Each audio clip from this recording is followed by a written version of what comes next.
सालां दी शांति दे राज विच रहमतां दी धरती ते पली वधी. For 30 years, her region of peace, the land in blessing, did increase.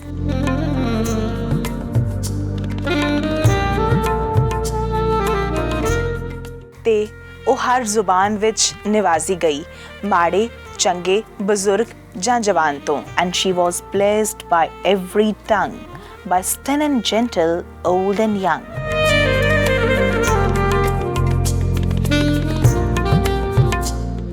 Brahma ਦੇ ਆਉਣ ਦੇ ਦਿਨਾਂ ਤੋਂ, ਧਰਤੀ ਤੇ ਰਾਜ ਦੇ ਹੀ ਦਿਨਾਂ ਤੋਂ, in later days from Brahma came to rule our land a noble dame.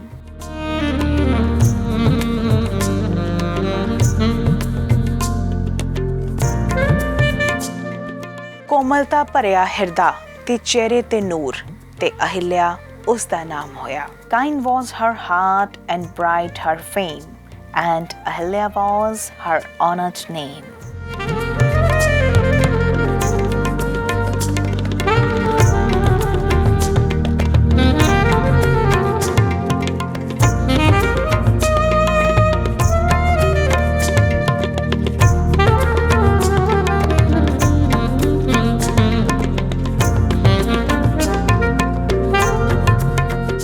Indore महारानी अहिल्या माता की नगरी है. यह महेशमती 6 महीना राज यहाँ से चलता था, 6 महीना इंदौर से चलता था. महारानी इंदौर की सारी भारत की राज करती थी. महारानी अहिल्याबाई होलकर मराठा साम्राज दी समृद्ध महारानी सी. महाराष्ट्र दे एक निक्के ਜਿਹੇ ਪਿੰਡ ਵਿੱਚ ਜਨਮੀ अहिल्याबाई होलकर ਜਦੋਂ ਰਾਣੀ ਬਣੀ ਤਾਂ ਆਪਣੀ ਰਾਜਧਾਨੀ ਨੂੰ ਖੂਬਸੂਰਤ ਨਦੀ ਨਰਮਦਾ ਦੇ ਕੰਢੇ ਮਹੇਸ਼ਵਰ ਲੈ ਆਈ.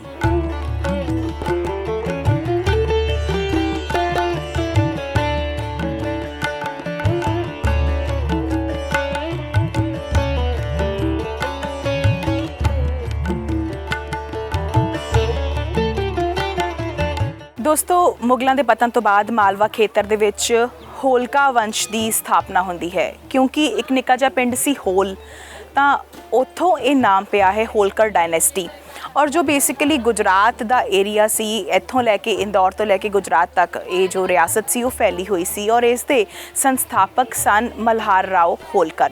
ਮਲਹਾਰ ਰਾਓ ਹੋਲਕਰ ਜੋ ਸਨ ਉਹ ਐਜ਼ ਅ ਸੈਨਾਪਤੀ ਪੇਸ਼ਵਾ ਸੈਨਾ ਦੇ ਵਿੱਚ ਦਾਖਲ ਹੁੰਦੇ ਨੇ ਔਰ ਜਲਦੀ ਹੀ ਸੂਬੇਦਾਰ ਬਣ ਜਾਂਦੇ ਨੇ. ਕਿਉਂਕਿ ਉਹ 1721 ਦੇ ਵਿੱਚ ਉਹਨਾਂ ਨੇ ਐਜ਼ ਸੈਨਾਪਤੀ ਇੱਥੇ ਦਾਖਲ ਹੋਏ ਸੀ. ਅਤੇ ਉਸ ਤੋਂ ਬਾਅਦ ਪਤਾ ਹੀ ਨਹੀਂ ਲੱਗਿਆ ਕਦੋਂ ਇਹ ਐਡਮਿਨਿਸਟ੍ਰੇਟਰ ਬਣ ਨਿਬੜੇ, ਇਸ ਪੂਰੇ ਵੰਸ਼ ਦੇ ਸੰਸਥਾਪਕ ਹੋ ਨਿਬੜੇ. 1731 ਤੋਂ ਲੈ ਕੇ 1766 ਤੱਕ ਇਹਨਾਂ ਦਾ ਸ਼ਾਸਨ ਕਾਲ ਚੱਲਦਾ ਹੈ. ਫਿਰ ਜਦੋਂ ਇਹਨਾਂ ਦੀ ਮੌਤ ਹੋ ਜਾਂਦੀ ਹੈ ਤਾਂ ਕਿਸ ਤਰ੍ਹਾਂ ਰਾਣੀ ਅਹਿल्याबाई ਹੋਲਕਰ ਨੇ ਇਸ ਸਾਰੇ ਦਾ ਸਾਰਾ ਐਮਪਾਇਰ ਸੰਭਾਲਿਆ, ਉਹ तमाम ਜਾਣਕਾਰੀ ਅੱਜ ਦੇ ਇਸ ਪ੍ਰੋਗਰਾਮ ਦੇ ਵਿੱਚ ਤੁਹਾਡੇ ਨਾਲ ਸਾਂਝਾ ਕਰਾਂਗੀ. ਮੈਂ ਹਾਂ ਤੁਹਾਡੇ ਨਾਲ ਗੁਰਨੀਤ ਔਰ ਤੁਸੀਂ ਦੇਖ ਰਹੇ ਹੋ ਦਾ ਅਨਮਿਊਟ.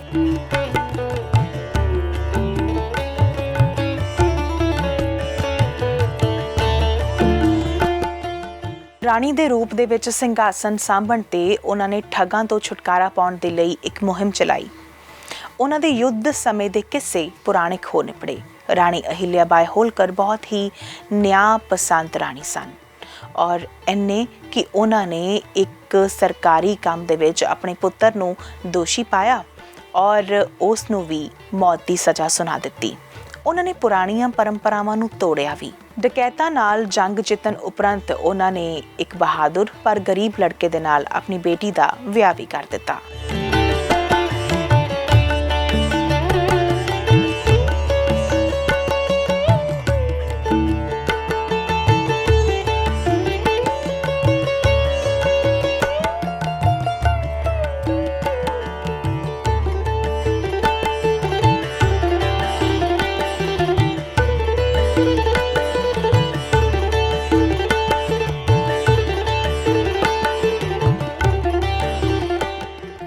ਬਾਜੀਰਾਓ ਪੇਸ਼ਵਾ 1 ਉਹ ਕੀ ਕਰਦੇ ਨੇ, ਮਾਲਵਾ ਦੇ ਇਲਾਕੇ ਦਾ 3 ਪਾਰਟਸ ਦੇ ਵਿੱਚ ਵਿਭਾਜਨ ਕਰ ਦਿੰਦੇ ਨੇ. ਯਾਨੀ ਕਿ ਇਸ ਇਲਾਕੇ ਨੂੰ 3 ਜ਼ਿਲ੍ਹਿਆਂ ਦੇ ਵਿੱਚ ਡਿਵਾਈਡ ਕਰ ਦਿੰਦੇ ਨੇ, ਜਿਸ ਵਿੱਚੋਂ ਹੋਲਕਰ ਹੈ, ਸਿੰਧੀਆ ਹੈ ਤੇ ਪਵਾਰ ਦਾ ਇਲਾਕਾ ਹੈ. ਔਰ ਇੱਥੇ ਹੁਣ ਕੀ ਹੁੰਦਾ ਹੈ ਕਿ ਇੰਦੌਰ ਔਰ ਬੇਟਵਾ ਦੇ ਨਾਲ ਮਾਲਵਾ ਖੇਤਰ ਦੇ ਵਿੱਚ ਹੋਰ 28 ਛੋਟੀ ਰਿਆਸਤਾਂ ਉਸ ਵੇਲੇ ਹੋਇਆ ਕਰਦੀਆਂ ਸੀ। ਇਹ ਹੋਰ ਜਿਹੜਾ ਇਲਾਕਾ ਸੀ ਉਹ ਛੋਟੀ ਹੋਰ ਰਿਆਸਤਾਂ ਦੇ ਵਿੱਚ ਵੰਡਿਆ ਹੋਇਆ ਸੀ।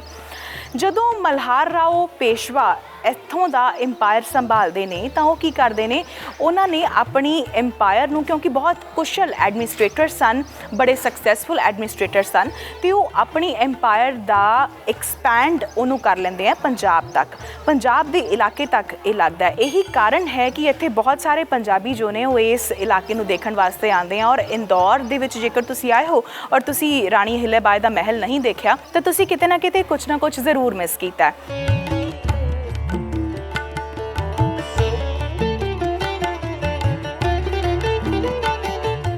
ਭਾਵੇਂ ਮਲਹਾਰ ਰਾਓ ਜੋ ਸਨ ਉਹ ਬਹੁਤ ਹੀ ਬਾਖੂਬੀ ਰਾਜ ਕਰਦੇ ਸਨ, ਪਰ ਉਹਨਾਂ ਨਾਲੋਂ ਵੀ ਵੱਡਾ ਨਾਮ ਇਤਿਹਾਸ ਦੇ ਵਿੱਚ ਦਰਜ ਹੈ ਰਾਣੀ ਅਹਿल्या ਬਾਈ ਹੋਲਕਰ ਦਾ। ਕੱਲ੍ਹ ਅਸੀਂ ਇੱਕ ਮੰਦਿਰ ਵੇਖਿਆ ਔਰ ਉੱਥੋਂ ਦੇ ਪੁਜਾਰੀ ਨੇ ਸਾਨੂੰ ਦੱਸਿਆ ਕਿ ਅਹਿल्या ਬਾਈ ਹੋਲਕਰ ਜੋ ਸਨ ਉਹ ਬਹੁਤ ਜ਼ਿਆਦਾ ਰਿਲੀਜੀਅਸ ਕਾਈਂਡ ਆਫ ਲੇਡੀ ਸੀ। ਖੁਦ ਬ ਖੁਦ ਦੁਰਗਾ ਸਰੂਪ ਸਨ, ਖੁਦ ਬ ਖੁਦ ਲక్ష్ਮੀ ਸਰੂਪ ਸਨ। ਔਰ ਇੱਥੋਂ ਦੇ ਇੰਦੌਰ ਦੇ ਲੋਕ ਜੋ ਨੇ ਉਹ ਅਹਿल्या ਬਾਈ ਨੂੰ ਇੱਕ ਦੇਵੀ ਦੀ ਤਰ੍ਹਾਂ ਪੂਜਦੇ ਨੇ, ਕਿਉਂਕਿ ਉਹ ਬਹੁਤ ਜ਼ਿਆਦਾ ਸ਼ਿਵ ਪੂਜਨ ਕਰਦੇ ਸਨ, ਉਹ ਬਹੁਤ ਜ਼ਿਆਦਾ ਮੂਰਤੀ ਪੂਜਨ ਕਰਦੇ ਸਨ, ਬਹੁਤ ਜ਼ਿਆਦਾ ਪਾਠ ਭਗਤੀ ਕਰਦੇ ਸਨ।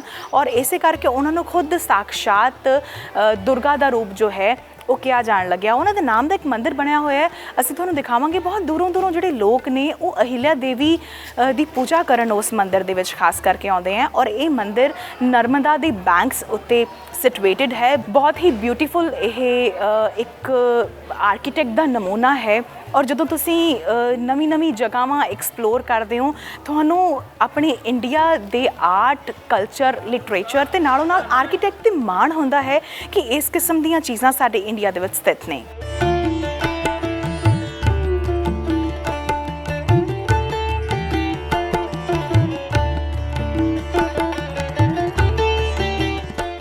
इंदौर में अहिल्या जो माँ न्यायप्रिय थी जी, क्या उनका न्यायप्रिय थी और भोलेनाथ की आराधना बहुत करती थी। और स्वयं भक्ति स्वरूपा, शक्ति स्वरूपा दुर्गा का ही अवतार था उनका। और उसकी नगरी में, इंदौर में उसका इतना पुण्य है कि जो भी इंदौर में आता है वो संपन्न होता है, क्योंकि भगवती जो राजा पुण्यात्मा होता है तो उसकी प्रजा सुखी रहती है, और जो राजा पापी होता है तो प्रजा दुखी रहती है आजीवन। जब तक संसार रहे, तो जब तक संसार रहेगा, जब तक जो भी इंदौर में रहेंगे सब संपन्न रहेंगे। इसलिए यहाँ भी जो इंदौर में आएगा कभी भूखा नहीं रहेगा, और इंदौर में कभी अकाल नहीं पड़ेगा। ये उसका आशीर्वाद है।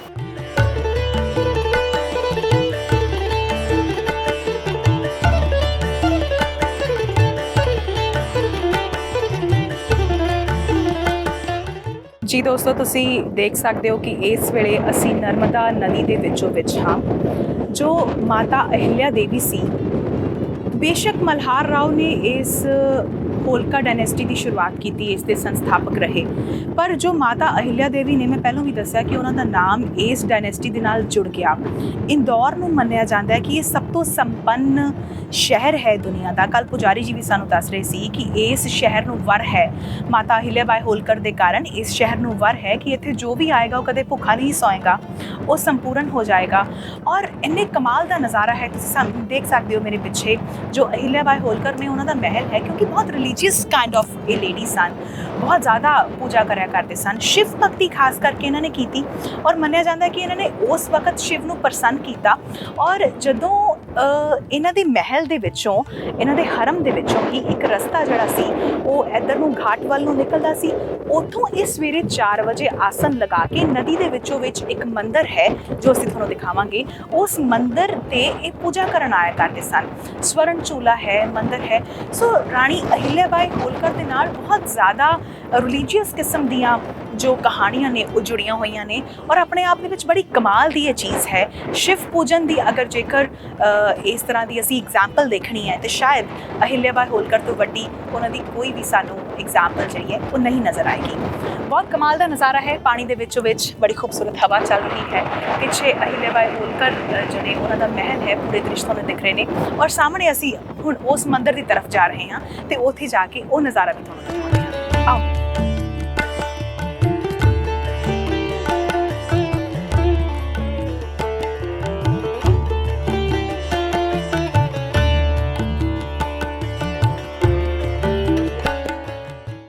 ਤੀਜੀ ਪਾਣੀਪਤ ਦੀ ਬੈਟਲ ਦੇ ਦੌਰਾਨ ਜੋ ਅਹਿਮਦ ਸ਼ਾਹ ਦੁਰਾਨੀ ਦੇ ਨਾਲ ਹੋਈ ਸੀ ਤੇ ਕੁਝ ਮੁਸਲਿਮ ਅਲਾਈਜ਼ ਦੇ ਵਿਚਕਾਰ ਹੋਈ ਸੀ, ਉਸ ਦੇ ਇੱਕ ਪਾਰਟ ਜੋ ਨੇ ਉਹ ਮਲਹਾਰ ਰਾਓ ਰਾਜਾ ਵੀ ਸਨ। ਪਰ ਅਨਫੋਰਚੂਨੇਟਲੀ ਜਦੋਂ ਉਹ ਦੇਖਦੇ ਨੇ ਕਿ ਅਸੀਂ ਜੰਗ ਹਾਰਨ ਵਾਲੇ ਹਾਂ, ਤੇ ਕਿਉਂਕਿ ਉਹਨਾਂ ਨੇ ਸਾਰੀ ਜ਼ਿੰਦਗੀ ਜੰਗਾਂ ਜੁੱਦਾਂ ਦੇ ਵਿੱਚ ਕੱਢੀ ਹੁੰਦੀ ਹੈ ਔਰ ਬਹੁਤ ਜ਼ਿਆਦਾ ਉਹਨਾਂ ਨੂੰ ਐਕਸਪੀਰੀਅੰਸ ਹੁੰਦਾ ਜਿੱਤਾਂ ਦਾ, ਉਹਨਾਂ ਨੇ ਸਿਰਫ ਜਿੱਤ ਟੇਸਟ ਕੀਤੀ ਹੁੰਦੀ ਹੈ, ਔਰ ਹਾਰ ਨੂੰ ਉਹ ਨਾ ਦੇਖ ਸਕਦੇ ਹੋਏ ਕਿਹਾ ਜਾਂਦਾ ਕਿ ਉਹ ਯੁੱਧ ਛੱਡ ਕੇ ਵਾਪਸ ਆ ਗਏ ਸੀ। ਪਰ ਨਾਲੋਂ ਨਾਲ ਤੁਹਾਨੂੰ ਇਹ ਵੀ ਦੱਸਦੀ ਹੈ ਕਿ ਜਿੰਨੇ ਕੁ ਸਾਲ ਕਰੀਬਨ 2-2.5 ਸਾਲ ਦਾ ਜੋ ਸਮਾਂ ਉਹ ਜੀਵਿਤ ਵੀ ਰਹੇ, ਉਸ ਦੌਰਾਨ ਉਹਨਾਂ ਨੇ ਆਪਣਾ ਸ਼ਾਸਨ ਕਾਲ ਹੋਰ ਇੰਪਰੂਵ ਕਰ ਲਿਆ, ਹੋਰ ਵਧੀਆ ਨੀਤੀਆਂ ਅਪਣਾਈਆਂ। ਸੋ ਜਦੋਂ ਹੀ ਰਾਜਾ ਦੀ ਮੌਤ ਹੋ ਜਾਂਦੀ ਹੈ ਤਾਂ ਰਾਣੀ ਸਾਰਾ ਕੁਝ ਦੇਖਦੇ ਨੇ, ਦੇਖ ਰੇਖ ਕਰਦੇ ਨੇ, ਔਰ ਰਾਣੀ ਅਹਿल्या ਬਾਈ ਆਪਣੀ ਯੋਗਤਾ ਕਰਕੇ, ਆਪਣੀ ਬੁੱਧੀਮਤਾ ਕਰਕੇ ਪੂਰੇ ਸੰਸਾਰ ਦੇ ਵਿੱਚ ਜਾਣੇ ਜਾਂਦੇ ਨੇ।